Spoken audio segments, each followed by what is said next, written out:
Mateus 5, versículo 21, nós leremos até o versículo 26. Diz assim a palavra de Deus: Vocês ouviram o que foi dito aos antigos, não mate. E ainda, quem matar estará sujeito a julgamento. Eu, porém, lhes digo que todo aquele que se irar contra o seu irmão estará sujeito a julgamento. E quem insultar o seu irmão estará sujeito a julgamento do tribunal. E quem chamar de tolo estará sujeito ao inferno de fogo. Portanto, se você estiver trazendo a sua oferta ao altar e lá se lembrar que o seu irmão tem alguma coisa contra você, deixe diante do altar a sua oferta e vá primeiro reconciliar-se com o seu irmão, e então volte e faça a sua oferta. Entre em acordo sem demora com o seu adversário, enquanto você está com ele a caminho, para que o adversário não entregue você ao juiz. O juiz entregue você ao oficial de justiça, e você seja jogado na prisão. Em verdade lhes digo que você não sairá dali enquanto não pagar o último centavo. Aqui nesse texto, nós temos Jesus falando sobre a ira. Inclusive, a depender aí da sua versão, no meu caso aqui a Nova Almeida atualizada, você vai ter um título adicionado pelos editores, dessa versão, falando sobre essa passagem. No meio diz o ensino a respeito da ira. E a ira, meus irmãos, é um pecado muito complicado, porque facilmente ele surge em nós. Para alguns, parece que é mais fácil do que para outros cometer esse pecado, principalmente a depender do contexto. Aqui, quando nós falamos, por exemplo, de trânsito, é fácil nós lembrarmos do pecado da ira, não é verdade? E assim, quase que de maneira cômica, como se para dar uma acordada em mim, enquanto eu vinha para cá, um pouco mais atrasado do que eu deveria, eu estava atrás de um carro e o homem estava andando não numa faixa, não numa outra, mas no meio da pista. E a gente naquela coisa, não estou atrasado, o que é isso? E ali, enquanto eu estava tentando passar do carro para não me atrasar, não perder ali o semáforo aberto, eu perdi o semáforo. E naquele momento eu parei ali com a Raíssa e eu disse, olha, por pouco eu ia chegar na igreja já confessando os meus pecados do que eu ia pregar. O Senhor preservou, mas ainda assim nós notamos como é fácil cairmos nesse pecado.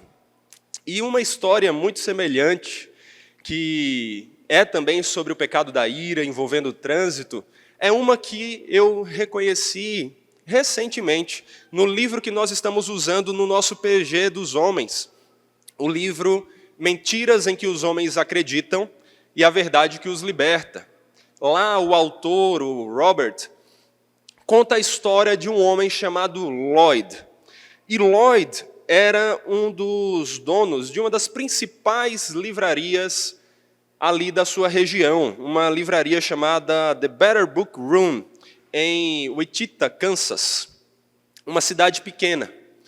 E era uma livraria de livros cristãos. Ele estava um dia começando ali o seu trabalho e, como de costume, ele gostava de passar em algum local e comprar um lanchinho para o café da manhã dos seus funcionários. E como bom americano, pelo menos para nós que assistimos televisão, filmes, coisas do tipo, o que é que ele passa para comprar? Um bom e velho donut, Aquela coisa que a gente vê, somente policiais passando para comprar. Quem nunca assistiu os Simpsons aqui viu isso, não é verdade? Mas eis que ele sai para comprar, então ali querendo começar o dia no seu trabalho de forma abençoada, servindo os seus funcionários, dando exemplo, cuidando, sendo cristão. E eis que após conseguir fazer a compra, enquanto estava saindo ali da loja, ele faz uma manobra um pouco mais brusca e um carro que vinha, então, tem que dar uma freada e buzina muito forte para ele. Em resposta àquilo, como que num reflexo, Lloyd então buzina de volta e ainda ergue o braço e xinga aquele homem. E lá vai, depois disso, o dono da livraria cristã para a sua livraria vender livros sobre como o Espírito Santo se agrada do domínio próprio, como nós não devemos nos irar. Como vocês acham que foi para aquele homem, como um cristão, chegar na loja e em todo o caminho, na verdade, pensando no que tinha acabado de fazer? Lloyd começou a se inquietar. Ele viu a sua hipocrisia, a sua contradição.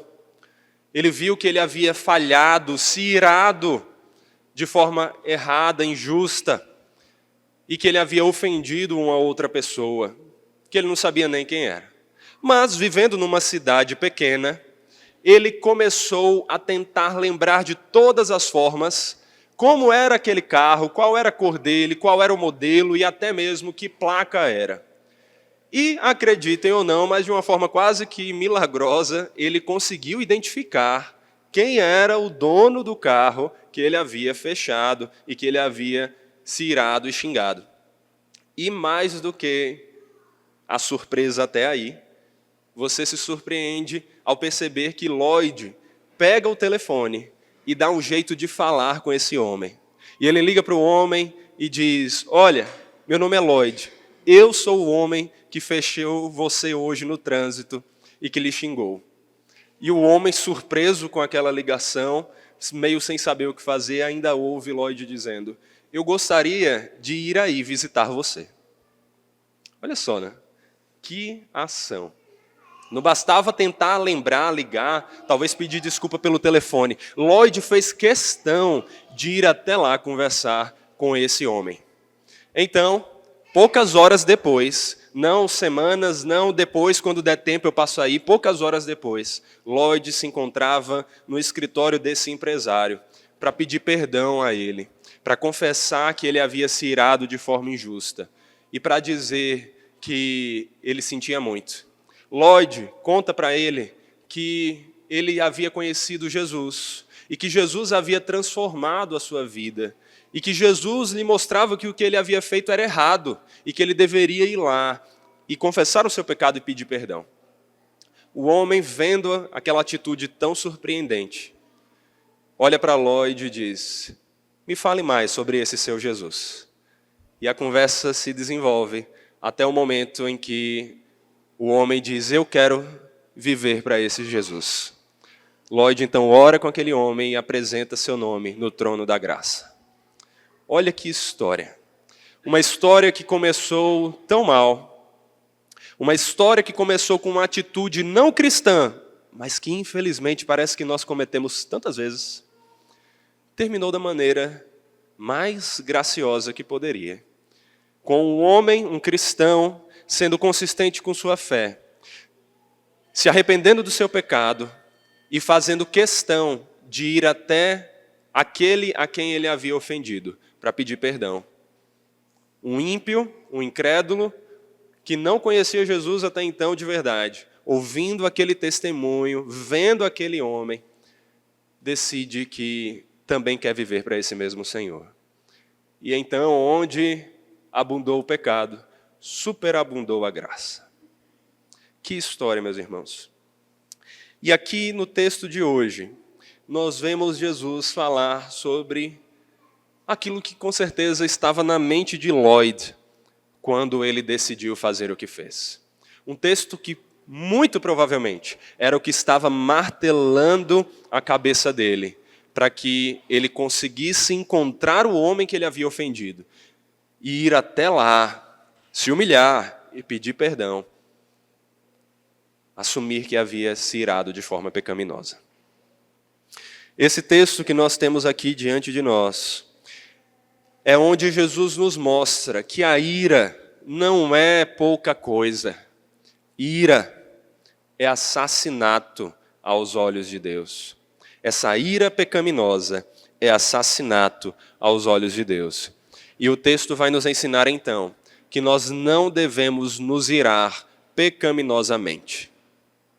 Observe, o texto começa dizendo: vocês ouviram que foi dito aos antigos, não mate, e ainda, quem matar estará sujeito a julgamento. Eu, porém, lhes digo, todo aquele que se irar contra o seu irmão estará sujeito a julgamento. E quem insultar o seu irmão estará sujeito a julgamento do tribunal. E quem o chamar de tolo estará sujeito ao inferno de fogo.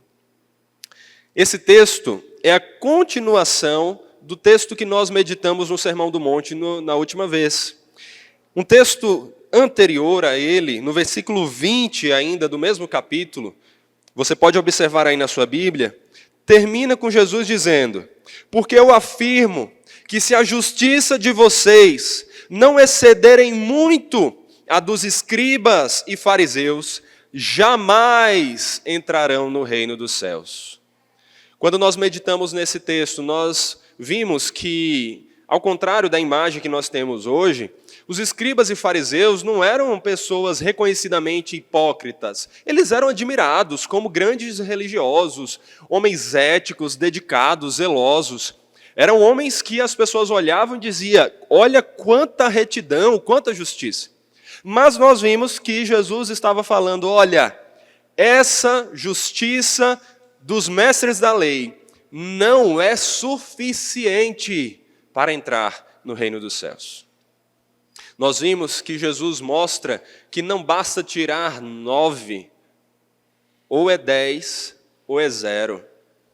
A justiça que é aceita diante dos olhos de Deus é somente aquela justiça perfeita, aquela que só Jesus cumpriu. E aqui então, versículos depois, após ter feito essa introdução, que foi o texto que nós meditamos da última vez, Jesus agora começa a explicar o que ele quer dizer com isso de uma justiça que excede a dos mestres da lei. Que tipo de justiça é essa? E Jesus vai usar aqui 6 exemplos. 6 momentos em que ele vai começar dizendo: olha, vocês ouviram o que foi dito. Eles disseram isso. Mas eu, porém, digo a vocês.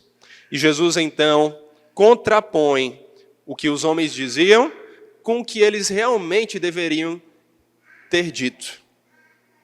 E aqui nós temos diante de nós o primeiro desses exemplos, onde Jesus vai falar da ira através do mandamento de não matar, o 6º mandamento do Senhor.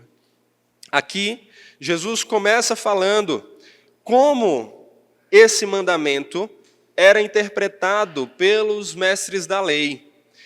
Como que para a maioria daqueles homens, o que esse mandamento proibia era realmente o ato de você ir lá e matar alguém, de você dar uma facada, nos nossos dias você dar um tiro, você matar alguém de forma literal.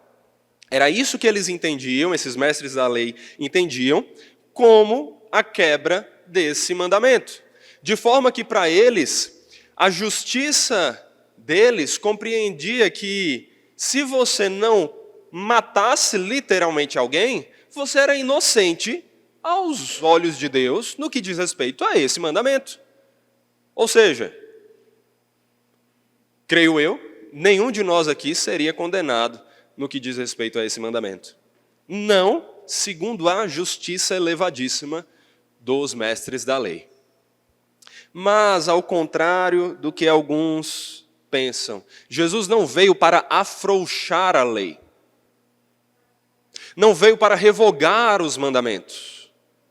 Foi isso que nós aprendemos quando meditamos na sessão anterior desse texto. Que até que tudo se cumpra, nada passará da lei do Senhor.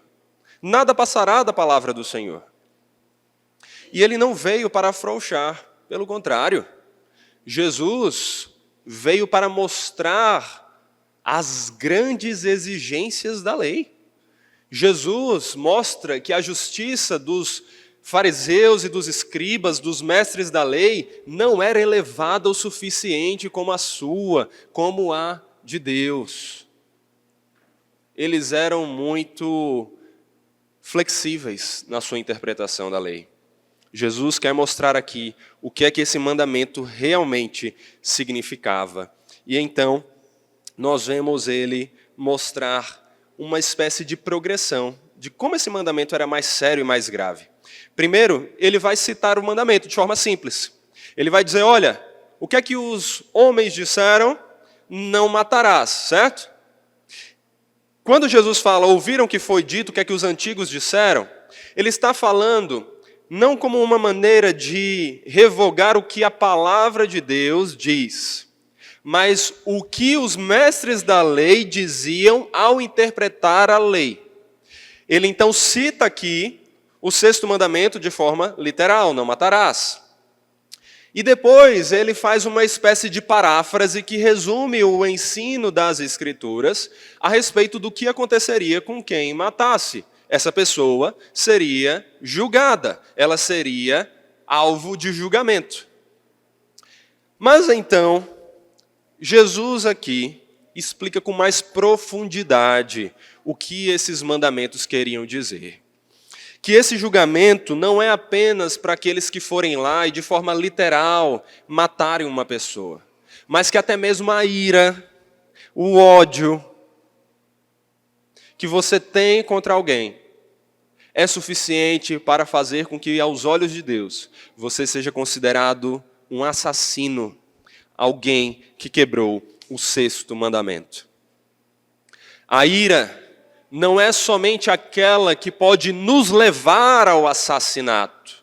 Aos olhos de Deus, a ira já é assassinato. O odiar alguém já é assassinar essa pessoa em seu coração. Por isso que em sua epístola, João diz, todo aquele que odeia o seu irmão é assassino. E vocês sabem que todo assassino não tem a vida eterna permanente em si. Lembrem-se aqui, meus irmãos, que Jesus está o tempo todo ensinando para os seus ouvintes ali desse sermão tão famoso, o Sermão do Monte, que ele não se importa apenas com uma mera justiça externa, como era aquela que era priorizada pela maior parte dos mestres da lei. Para Jesus, não era simplesmente uma questão de você ir lá e você manifestar o que estava no seu coração matando. Você já pecava por aquilo que estava interno a você. Se a sua justiça interna não fosse adequada, você já estava falhando diante do justo juiz. É isso que Jesus está mostrando o tempo todo, é isso que nós vimos quando meditamos na sessão anterior desse texto. Que o problema dos fariseus não era uma questão da sua justiça externa. Eles faziam de tudo para, diante dos olhos de todos, serem vistos como homens justos, piedosos. Mas Jesus mostra que os mestres da lei eram como sepulcros que eram pintados, bem ornamentados, bem cuidados por fora, mas que por dentro estavam cheios de podridão. Os mestres da lei tinham uma justiça maravilhosa de se ver externamente, mas o seu coração estava cheio de malícia, de engano, de pecado. E é isso que Jesus está mostrando aqui. Ele está desenvolvendo o que ele começou a dizer anteriormente. Ele está dizendo, quer ver um exemplo de como é isso?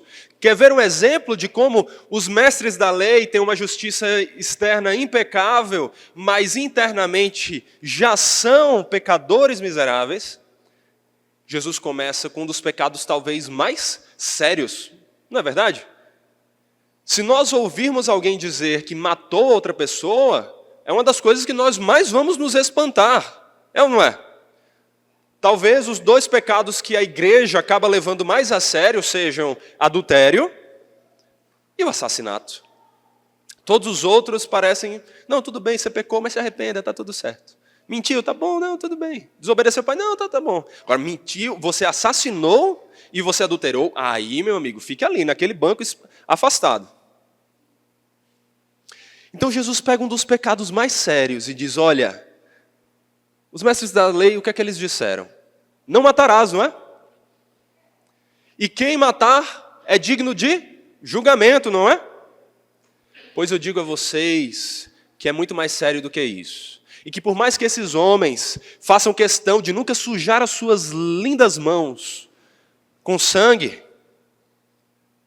eles mesmos indo lá e matando, o coração deles está cheio de inveja, de ira, de ódio, de pecado. E somente por isso, eles já são considerados assassinos. Eles já estão quebrando essa palavra. É interessante que, inclusive, Jesus vai usar a mesma expressão aqui. Ele diz, olha, não matarás, e ainda, quem matar estará sujeito a julgamento, certo? Não é isso que ele diz aí no versículo 21? Sejam bereanos, pessoal. Sempre confiram na palavra. Eis que no versículo 22 Jesus diz, eu, porém, lhes digo, todo aquele que se irar, então a ira aqui substituindo o matar, todo aquele que se irar contra o seu irmão, a mesma expressão, estará sujeito a julgamento. Jesus diz que o mesmo julgamento que estaria sobre os que assassinassem de forma literal, estaria sobre os que com ira odiassem os seus irmãos. Sabe quando você está no trânsito e quase se ira contra o homem que está andando no meio da faixa? Sabe quando você está em casa e seu cônjuge, sua esposa, seu esposo fazem algo que você se ira grandemente? Sabe quando alguém do trabalho faz algo que você acha insuportável e você se enche de ira, de ódio contra aquela pessoa? Toda vez que você faz isso, você está sujeito a esse mesmo julgamento. Você está quebrando esse mesmo mandamento. E é por isso que Jesus diz aqui, aquele que se irá contra o seu irmão estará sujeito a julgamento. E quem insultar o seu irmão estará sujeito a julgamento do tribunal. Tribunal aqui é a palavra sinédrio, que era o tribunal deles, dos mestres da lei ali, de como eles julgavam as questões religiosas. E depois Jesus ainda enfatiza de forma mais forte, ele diz, e quem o chamar de tolo estará sujeito ao inferno de fogo. Ao inferno de fogo. Jesus está mostrando aqui a gravidade de coisas que nós muitas vezes achamos pequenas e sem importância. A palavra usada aqui para insultar é raká, que é uma palavra aramaica que significa literalmente cuspir ou insultar a pessoa chamando ela como de cabeça vazia, de inútil. É um insulto muito semelhante à palavra que Jesus usa logo depois para exemplificar, tolo. Porque o que Jesus está usando aqui é uma espécie de paralelismo, uma expressão poética, onde ele vai, através de similaridades entre suas frases, as suas afirmações, enfatizar o mesmo ensino. Se raká, como o próprio R.C. Sproul nos chama a atenção, na lei judaica, era um insulto que tinha inclusive sanções contra quem o usava, o que Jesus quer deixar claro aqui é que a ira, mesmo não pronunciada, a ira que é pronunciada apenas em palavras, e a ira que se consuma num assassinato, todas elas são dignas de julgamento. As próprias expressões aqui para o julgamento também têm essa mesma espécie de paralelismo, de similaridades como maneira de enfatizar. Julgamento de tribunal apontavam para a mesma coisa. Apontavam para o julgamento de Deus. Os mestres da lei falavam bastante sobre o dia do Senhor, o dia do julgamento, que a palavra fala. E como eles tinham uma visão de que esse julgamento aconteceria de forma semelhante à maneira que eles julgavam, lá no Sinédrio, no seu tribunal. Os mestres muitas vezes falavam de um sinédrio celestial, onde Deus era o juiz supremo que julgava. Então, as duas expressões apontam para a mesma coisa, para estar debaixo do julgamento de Deus.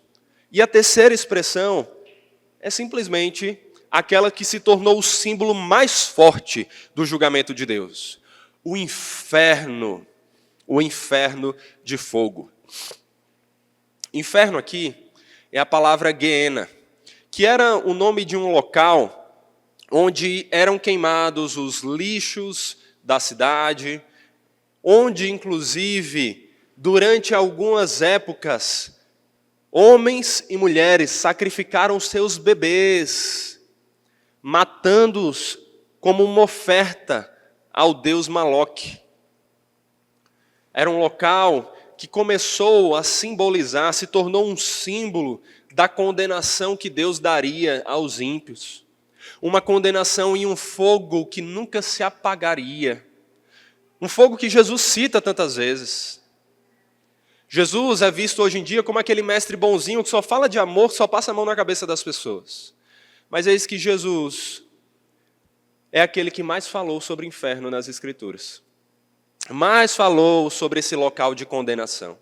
Um local que ficou conhecido já naquela época como o oposto do paraíso, como nós vemos hoje, como a oposição do céu.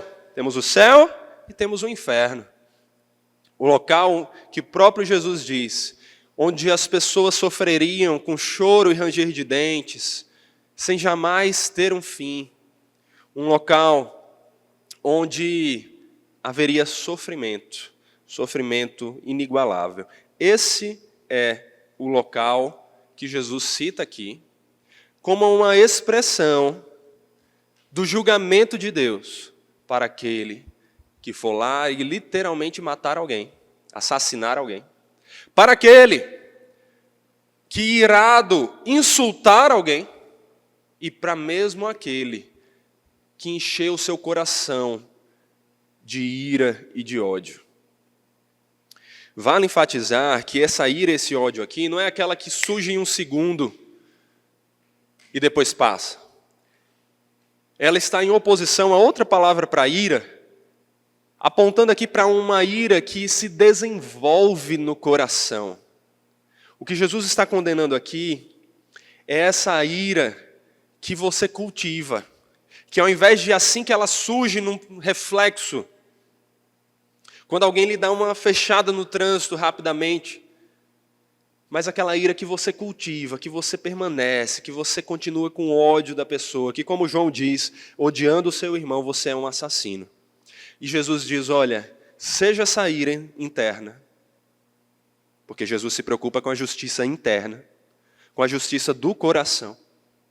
Seja a ira que se consumou em mais algo, num insulto, e seja a ira em sua manifestação maior, que é o assassinato, todas elas são alvos do mesmo julgamento.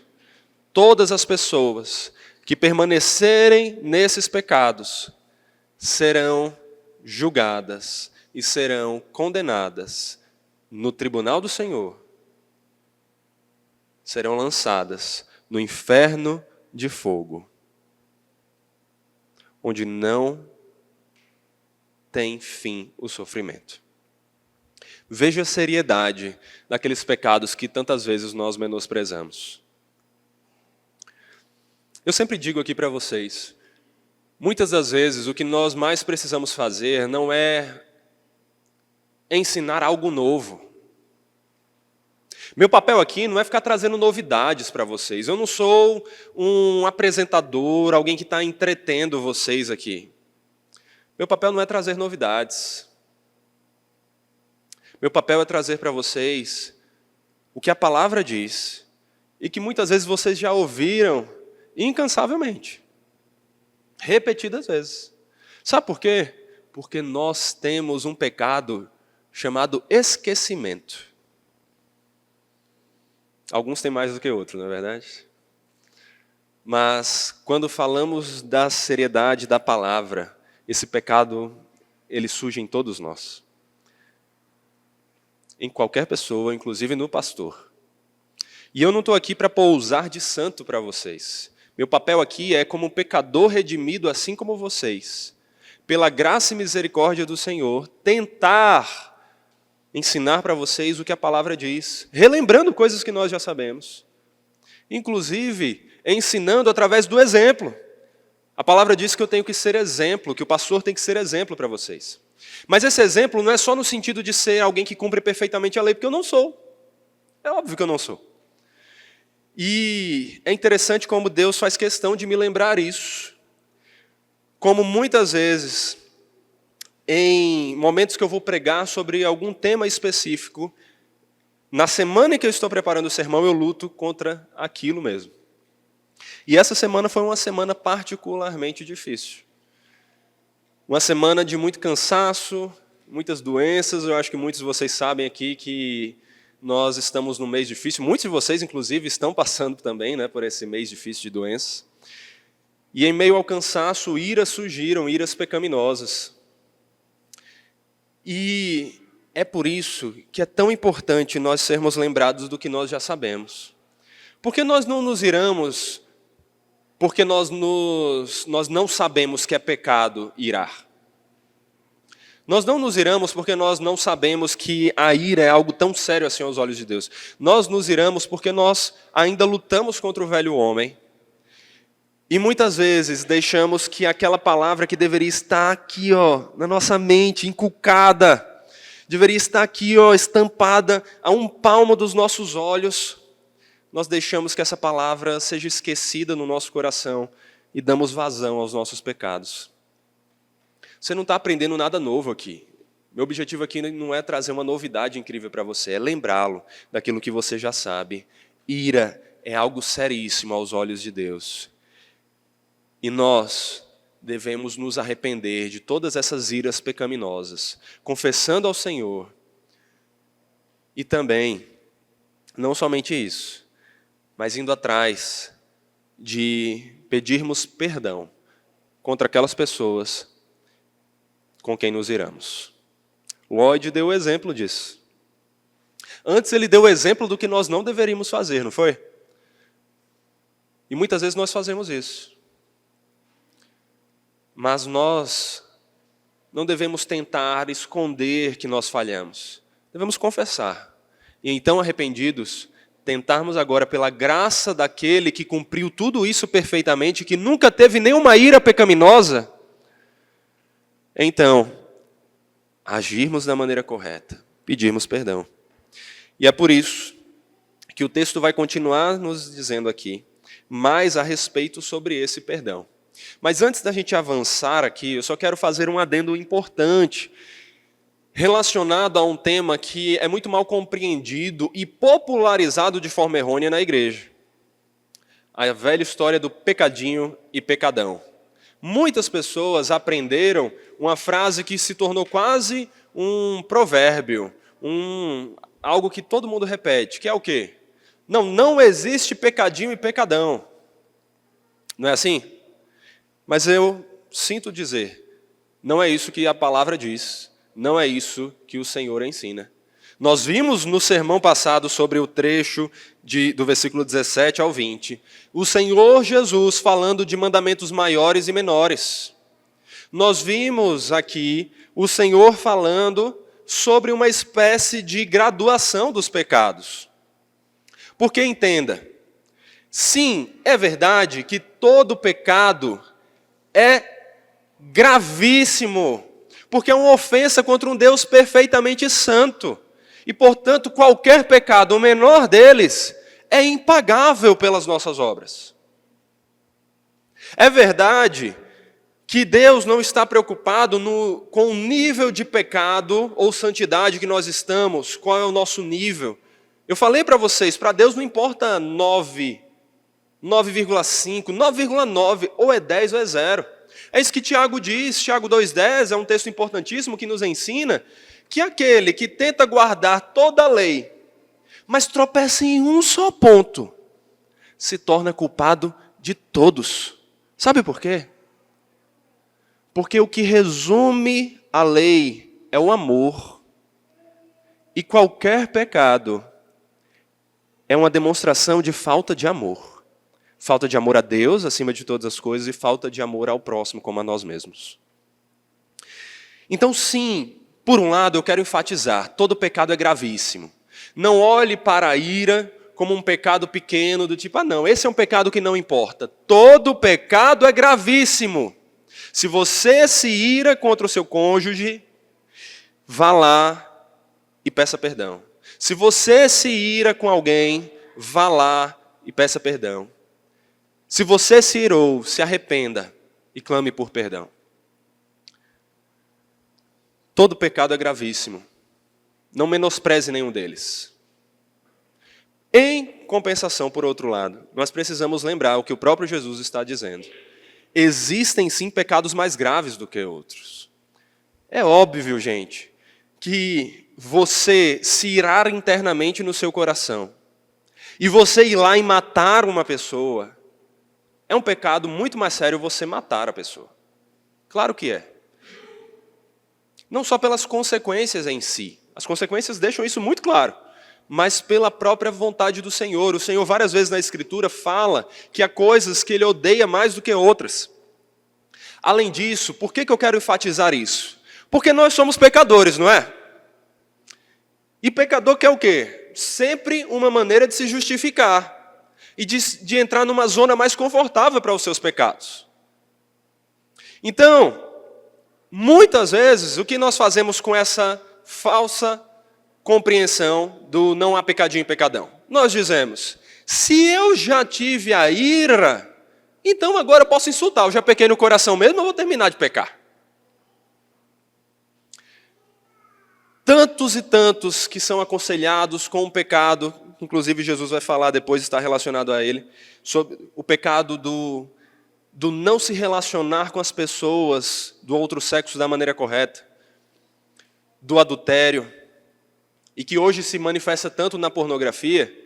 Tantas vezes nós temos que aconselhar o seguinte, não é porque você viu uma mulher passando na rua e a achou atraente, que você agora já pecou, portanto, vá lá e veja pornografia agora. Você já cometeu o pecado aqui? Termina, aproveita, já fica um só na conta. Nós procuramos essas coisas. E imagine se alguém levar a sério isso também, da mesma forma que a gente leva em tantos outros pecados, levar isso às últimas consequências no não matar. Eu já me irei, eu já ofendi, deixa eu terminar logo de matar. Não dá no mesmo? Não é a mesma coisa se eu me iro e se eu mato? Não é a mesma coisa. Você estará consumando um pecado muito mais sério, inclusive cometendo mais pecados, se você, ao invés de parar naquele pecado interno da ira, der vazão à sua ira e deixá-la se multiplicar e se consumar num assassinato, por exemplo. E eu sei que assassinato aqui, pela graça do Senhor, a sua graça que age em nós, nós somos segurados e é muito difícil você conhecer alguém que já assassinou. Mas ofensas mais graves, a gente faz. Até mesmo agressões. Então, do tipo, já mirei, deixa eu terminar de xingar. Já xinguei, deixa eu agredir. Não. Existem pecados mais sérios do que outros. O assassinato consumado de forma literal é muito mais grave do que a ira interna. Ainda assim, se arrependa de ambos. Se entristeça por cada um de seus pecados, mas também os coloque diante da cruz de Cristo, sabendo que Ele já pagou por todos. E em Cristo receba o alívio da graça que nos salva. Isso era algo importante que nós precisávamos enfatizar. Um segundo ponto muito importante desse texto é o que nós vamos ver agora no versículo 23 até o 24.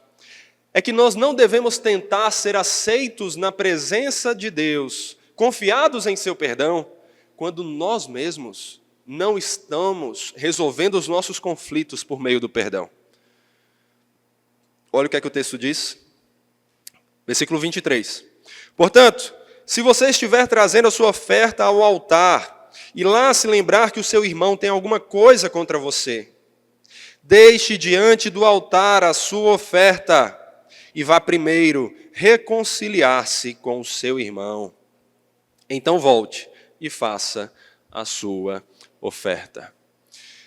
Edward Kennedy disse algo muito interessante. Simples, óbvio, mas muito importante de ser lembrado. Ele disse: é necessário 2 lados para que haja uma paz duradoura. Mas só é necessário um desses lados para dar o primeiro passo rumo a ela. É isso que Jesus está dizendo aqui. Só é necessário um passo, um dos lados, para que a gente busque a paz. E o que é muito interessante desse texto, que eu acho que muitas vezes a gente deixa passar, é que o texto não está dizendo assim: olha, se você está levando sua oferta, e então você se lembra que você tem algo contra o seu irmão, vá lá e resolva a questão com ele. Ele não está falando se você tem.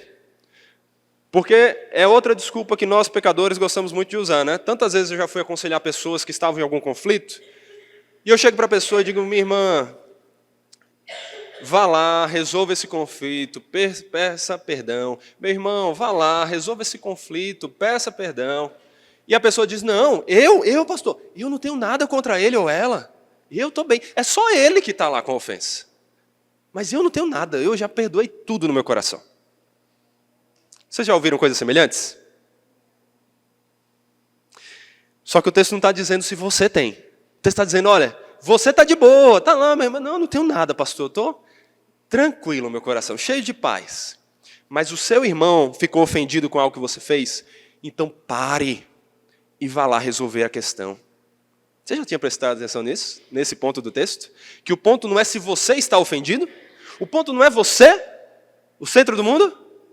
O ponto é se seu irmão, seu próximo, se ele está ofendido, vá lá e trate de se reconciliar. Imagina que Lloyd saísse daquela situação e ele dissesse: não, perdoei meu irmão no coração, já pedi perdão aqui a Deus, está tudo resolvido.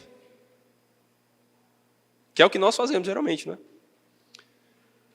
Mas e o homem, o próximo de Lloyd, que ficou ofendido? É se ele fica ofendido, vá lá e resolva a questão. É se alguém que você ofendeu, ou mesmo que você fez algo simples, mas que essa pessoa tomou como ofensa, se essa pessoa está ofendida, trate de resolver. Vá resolver. É claro que o texto também não está dizendo se você tem algo, se você está com ofensa no coração, não resolva. Ele está dizendo para você resolver em ambos os casos. Se a ofensa está no seu coração, vá lá e peça perdão também. Mas se a pessoa está ofendida, vá lá e peça perdão também. O que é muito importante aqui é lembrarmos o que é que esse texto quer dizer como um todo. O que esse texto quer dizer é o que Paulo fala em Romanos 12, 18, a partir do que ele aprendeu com o seu mestre Jesus. O que é que diz lá? Se possível, no que depender de vocês, vivam em paz com todas as pessoas. No que depender de nós, vivamos em paz com todas as pessoas. O que esse texto está ensinando aqui é que nós devemos deixar que o amor e a paz reinem na nossa vida e por no meio da nossa vida alcancem outras pessoas. Foi isso que aconteceu com Lloyd. A paz que ele recebeu do perdão de Cristo Jesus para ele, o encheu de paz e de amor, de misericórdia, para oferecer também àquele homem. E para se humilhando, ir lá e pedir perdão. E por meio daquilo, Deus alcançou aquele outro homem. Por meio dessa manifestação de humildade, arrependimento, paz, amor, misericórdia, perdão, um outro homem foi alcançado para o Senhor. Você não tem que estar preocupado com como é que vai ficar a sua imagem. Pare com esse temor de homens, essa coisa de ficar pensando, o que é que vão falar de mim? Você tem que pensar na imagem do Senhor e como, por meio das suas ofensas, você está sujando o bom nome do Evangelho. e como você tem que ir lá e dar um bom testemunho desse evangelho. E tendo recebido uma graça perdoadora, misericordiosa, amorosa, ir lá e manifestar isso na vida de outro. É isso que esse texto está nos ensinando aqui. No que depender de nós, que nós façamos tudo para termos paz com outras pessoas. E esse depender de nós é importante. Por um lado, eu não quero que você pense aqui de forma a se acomodar, do tipo, não, né, eu tentei, já fiz minha parte, então assim, está tudo resolvido. Quando você simplesmente tentou de forma bem medíocre conseguir aquele perdão, e porque não conseguiu, pronto, já desistiu, e, eu já fiz minha parte. Eu não quero que você se acomode. Eu quero que você faça o possível, se esforçando, se humilhando, para conseguir essa paz com todas as pessoas. Por outro lado, eu quero também enfatizar, se você realmente, diante do Senhor, olhando para a palavra, aprendendo com a comunhão com os irmãos, inclusive apresentando o caso para que outros irmãos julguem junto com você, para você não julgar sozinho e falhar na sua cegueira. Mas você fez o possível e a pessoa não quis a paz com você, então sim, agora suas mãos estão lavadas. No que dependia de você, você buscou a paz. Porque existe um nível em que nem o próprio Cristo conseguiu paz com todas as pessoas. Nós não devemos buscar a paz a qualquer custo. Tem uma frase do Lutero que é muito útil, que é: a paz, se possível, a verdade sempre. Nunca abra mão da verdade, nunca abra mão do evangelho, nunca abra mão do amor que corrige para que haja paz. Uma igreja que não disciplina, porque está preocupada em manter a paz e todo mundo bem e feliz, está demonstrando falta de amor, porque está querendo uma paz a qualquer custo, inclusive às custas da verdade santificadora do Senhor. Um pai e uma mãe que não corrigem os seus filhos, não os disciplinam, estão querendo uma paz a qualquer custo, abrindo mão do papel de educadores que santificam seus filhos. Um marido e uma mulher que querem paz a qualquer custo, daquela coisa, como é que se resolve a paz no casamento? O segredo é, a mulher está sempre certa, não é? Não é assim que dizem? Por mais que seja engraçadinho, não é bíblico. Não é bíblico. Se sua esposa está errada, não faça como Adão, vá lá e peque junto com ela. A corrija. A corrija. Não tenha paz a qualquer preço, a preço da verdade. Claro que a correção é com amor. Claro que a correção é com cuidado. Claro que a correção é com zelo, com carinho. Mas a paz não pode existir quando a justiça é abandonada. E nós já meditamos sobre isso aqui nessa série, vocês lembram? Por isso, meus irmãos, no que depender de nós, busquemos a paz com todas as pessoas, mas não às custas da verdade, não às custas da justiça, não às custas da santidade, não às custas do evangelho.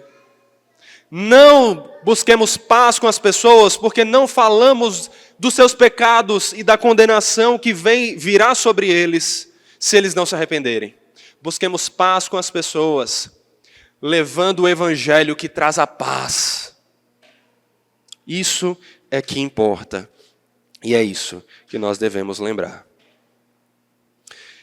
Um outro ponto importante sobre esse texto. Também cuidado para não pegar de forma literal o que está sendo dito, ao invés de entender a essência do ensino. Nós vamos inclusive falar sobre isso nos versículos seguintes, mas aqui já vale. Imagina a situação, você está vindo trazer a sua oferta na igreja, ou você está vindo simplesmente cultuar ao Senhor, e eis que dá um estalo, e você lembra, poxa, mas eu ofendi fulano essa semana, um membro da minha família, a pessoa do trabalho, o meu colega, seja quem for. Espera aí, não vamos continuar não vamos para a igreja não. Não vamos continuar no culto não, deixa eu sair aqui para resolver. Jesus não está sendo literal nesse ponto. A essência do ensino dele é: não fique buscando cultuar ao Senhor e entrar na presença dele por causa do perdão que você recebeu, quando você mesmo não está indo atrás de conseguir o perdão e a paz. Ou seja, se em algum momento, em meio a essa passagem, a essa pregação, o seu coração, com o Espírito Santo agindo nele, começou a lhe acusar de dizer: eita, tem aquela pessoa que eu ofendi, ó. Eu ofendi aquela pessoa. Isso não significa que você deve levantar agora e ir embora. E depois voltar para o culto se ainda der tempo. Ou aparecer no próximo culto. Não. O que isso significa é: aproveite que o Espírito Santo está agindo no seu coração. Confesse seus pecados ao Senhor agora mesmo, aí onde você está. E já saia daqui decidido a ir buscar reconciliação. Já saia daqui decidido a resolver esse conflito. Mas termine o seu culto ao Senhor. Termine de ser alimentado pela palavra, de ser capacitado pelo Espírito Santo, de se encher da misericórdia e do perdão que vem do Senhor, para que então você saia daqui capacitado para resolver esse conflito. E então, vá e resolva. E resolva. E isso é muito importante para que nós lembremos. Por fim, meus irmãos, um último ponto que esse texto nos ensina é que nós não devemos deixar que os conflitos se mantenham, mas resolvê-los o mais depressa possível. Certo? É isso que o texto está dizendo aqui. Agora tenham em mente o que eu acabei de falar sobre o mais depressa. Mas vamos lá, versículo 25.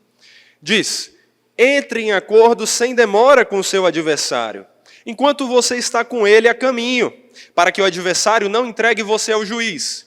O juiz entregue você ao oficial de justiça, e você seja jogado na prisão. Em verdade, lhe digo que você não sairá dali enquanto não pagar o último centavo.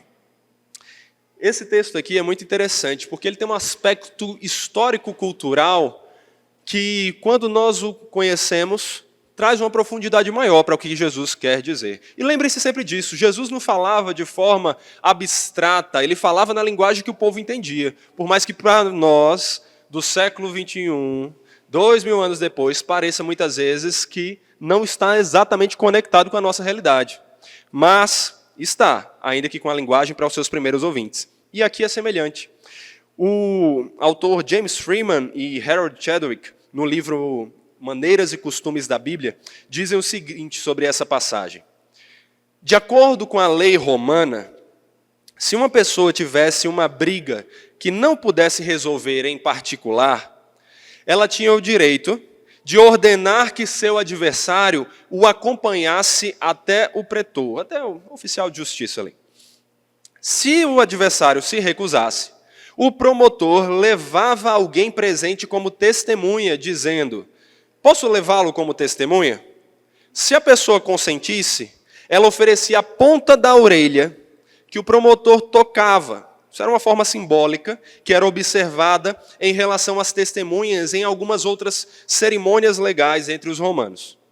Então, o autor podia arrastar o réu ao tribunal à força, de qualquer maneira, até mesmo pelo pescoço.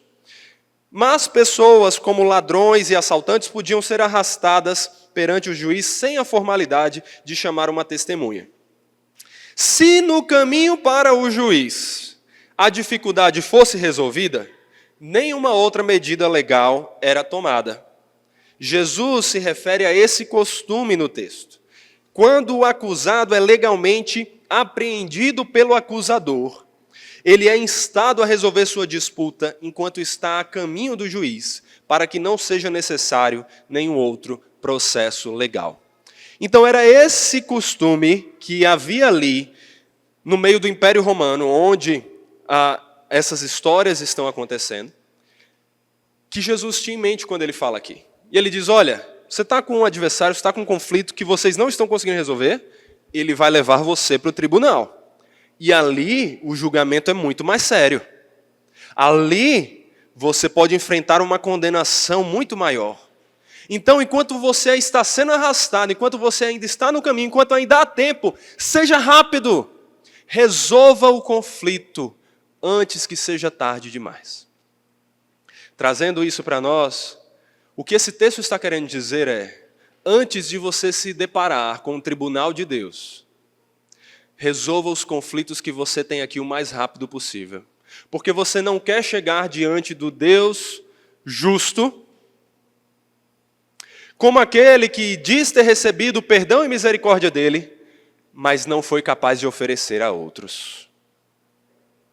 Então, busque resolver isso o mais rápido que você pode. Isso tem a ver com quando nós falamos sobre a bem-aventurança dos misericordiosos. Isso tem a ver com sobre o que nós ainda vamos falar sobre perdão no Sermão do Monte. Mas ainda assim vale a pena a gente relembrar aqui, porque lembra? O importante é a gente relembrar, não importa se já vimos várias vezes. Leiamos incessantemente as mesmas coisas da palavra, para que elas sejam inculcadas na nossa mente e transformem o nosso coração. Por isso, ainda mantendo aberto sua Bíblia em Mateus 5, 21 a 26, vá comigo agora para Mateus 18. Mateus 18, versículo 21 a 35.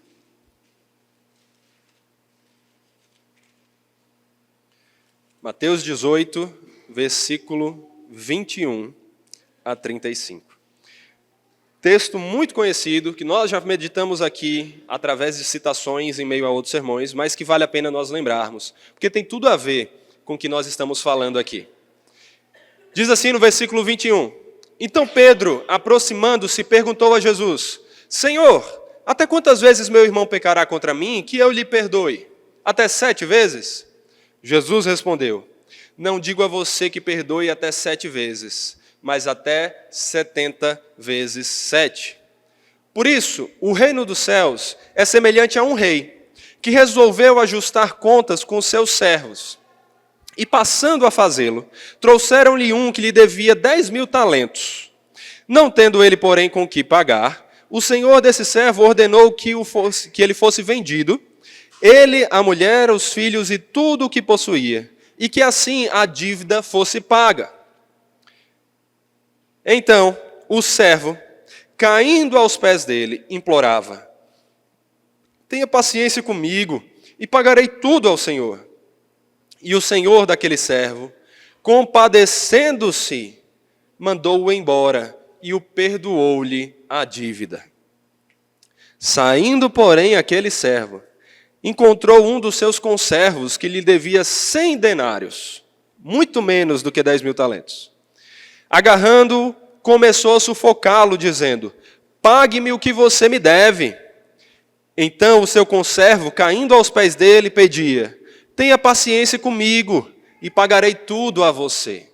Semelhante ao que o próprio homem tinha feito antes. Só que é o que acontece? Então, ele, porém, não quis. Pelo contrário, foi e o lançou na prisão, até que saldasse a dívida. Vendo os seus companheiros o que havia acontecido, ficaram muito tristes e foram revelar ao seu senhor tudo o que havia acontecido. Então o senhor, chamando aquele servo, lhe disse, servo malvado, eu lhe perdoei aquela dívida toda porque você me implorou. Será que você também não devia ter compaixão do seu conservo, assim como eu tive compaixão de você? E indignando-se, o Senhor entregou aquele servo aos carrascos, até que lhe pagasse toda a dívida. Versículo 35, olha as palavras de Jesus. Assim também o meu Pai que está no céu fará com vocês, se do íntimo não perdoarem cada um ao seu irmão. Olha que texto forte e como ele está ligado ao nosso texto. O autor, o comentarista Warren Wiersbe diz assim, a pessoa que se recusa a perdoar o seu irmão está destruindo a mesma ponte sobre a qual precisa andar. Quando você deixa de perdoar alguém, você demonstra que você mesmo não recebeu o perdão. Lembra que foi isso que nós meditamos na bem-aventurança da misericórdia? Não é que nós tenhamos que perdoar para então, depois que perdoarmos, nós então, como consequência da nossa boa ação, recebermos o perdão. É que, uma vez perdoados, primeiro perdoados pelo Senhor, então aquele perdão, aquela misericórdia abunda em nós de uma maneira que nós temos perdão e misericórdia para oferecer a outros. O que Jesus está dizendo aqui é isso, nesse texto de Mateus 5. Viva conforme a bem-aventurança que eu falei. A bem-aventurança que caracteriza os meus servos, aqueles que estão no meu reino. Seja misericordioso, seja um pacificador, seja alguém que busca a paz com todas as pessoas diante daquilo que lhe cabe. Perdoe e busque o perdão. Lembre, o Evangelho é sobre perdão. Você não merecia ser perdoado, mas foi. De uma dívida infinita que você jamais conseguiria pagar. Como é que você é incapaz de perdoar quem lhe ofendeu? Como é que você é incapaz de se humilhar e buscar perdão quando você errou? O que Jesus está dizendo aqui é, se você tem um conflito com alguém, faça de tudo e rapidamente para resolver esse conflito. Não deixe para depois. Resolva esse conflito. E então ele termina no versículo 26, dizendo que aquele que fizesse isso seria então jogado na prisão e não sairia dali até que pagasse o último centavo. Já falei para vocês sobre interpretação de parábolas e de histórias semelhantes. A gente não tem que ficar identificando cada um dos detalhes da história e o qual é o seu equivalente. A gente não tem que ficar pensando, tá, quem é o juiz? Ah, é Deus. Ah, quem é o oficial de justiça? Será que são os anjos? Ah, o que é a prisão? O inferno? Não, você tem que entender a mensagem. O ponto é a mensagem como um todo. O que esse texto está dizendo é, aqueles que não resolverem os conflitos com seus irmãos estarão com o coração cheio de ira e ódio. Estarão com um coração que demonstra não ter recebido perdão. E aqueles que não foram perdoados os seus pecados, esses serão condenados. Uma condenação da onde não sairão até que paguem o último centavo. E o que esse texto está falando sobre o último centavo não é que um dia pagaremos esse último centavo, alguém que for condenado vai pagar esse último centavo e então será inocentado. Aqui nós não temos o que os católicos vão ver como a doutrina do purgatório, onde você vai para pagar cada centavo e depois que paga a dívida você pode ir morar com Deus. Aqui nós não vemos uma doutrina chamada aniquilacionismo, que diz que você vai para o inferno pagar sua dívida até o momento que você pague, então você é aniquilado, você desaparece, você nem vai para o céu, mas você também deixa de existir. A Bíblia não coaduna com nenhum desses ensinos. O ensino que Jesus nos dá é que a condenação é uma condenação eterna que não terá fim. Uma condenação de muito sofrimento. E por mais que seja difícil falarmos sobre isso, Jesus falou e nós temos que falar. E se essa condenação assusta você, você faz bem, ela assusta a mim também. Mas corra para aquele que pode resolver todos esses conflitos. Aquele que é o único que pode lhe justificar. Jesus Cristo, aquele que recebeu essa condenação no seu lugar, no lugar daqueles que creem em Cristo, no lugar daqueles que creem nesse Evangelho, e de que então, uma vez tendo sido salvos, buscam viver assim, em paz com todas as pessoas naquilo que lhes cabe, resolvendo conflitos, demonstrando amor, perdão, misericórdia. Que assim seja você, que você não seja alguém cheio de ira pecaminosa. A Bíblia diz que nem toda ira é pecaminosa, ela diz irai-vos e não pequeis. Nós podemos nos irar contra aquilo que realmente é pecado. Mas as nossas iras pecaminosas, aquelas iras mesquinhas, injustas, inadequadas, que nós temos no trânsito, que nós temos nos nossos casamentos, que nós temos nos nossos trabalhos, que nós temos nas nossas famílias, que nós temos com colegas, com conhecidos, elas têm que ser destruídas, essas iras. Os conflitos têm que ter uma solução, pelo menos no que cabe a nós. Sim, São necessárias duas partes para que a paz seja duradoura, mas apenas uma delas para que o primeiro passo seja dado. Que você seja essa pessoa que dê sempre o primeiro passo. Porque enquanto você não dava passo nenhum, estava morto por causa de seus pecados, Cristo deu todos os passos e se atirou daquele abismo para receber a condenação que você merecia. Que você então dê os passos para manifestar o evangelho desse Cristo que te salvou. E que você seja instrumento para alcançar outras pessoas, assim como Lloyd fez, assim como outros cristãos fizeram ao longo da história. Ao invés de ir retrucando, ao invés de demonstrando mais ira e ódio, demonstrando amor, perdão, resolvendo conflitos. Que você, que teve o maior conflito da história resolvido para você, o conflito de que você é um pecador e Deus é justo. Um conflito de que por causa disso você merece a condenação. E esse conflito foi resolvido na sua vida por Cristo Jesus. Porque Ele que não tinha pecado foi feito pecado para que nós que temos pecado fôssemos feitos justiça de Deus. Se então o seu conflito foi resolvido por Ele, se agarre a Ele e seja um imitador dEle. E viva esse evangelho. E não se ire pecaminosamente. Ande com a paz que excede todo entendimento. Anuncie essa paz, anuncie esse amor, anuncie essa misericórdia. E lembre-se, sozinho você já falhou. É Jesus que deu o exemplo perfeito nisso, que lhe capacita. É o Jesus, aquele que em meio à cruz, sendo cuspido, humilhado, torturado pelos seus opressores, disse: Pai, perdoa-lhes, eles não sabem o que fazem.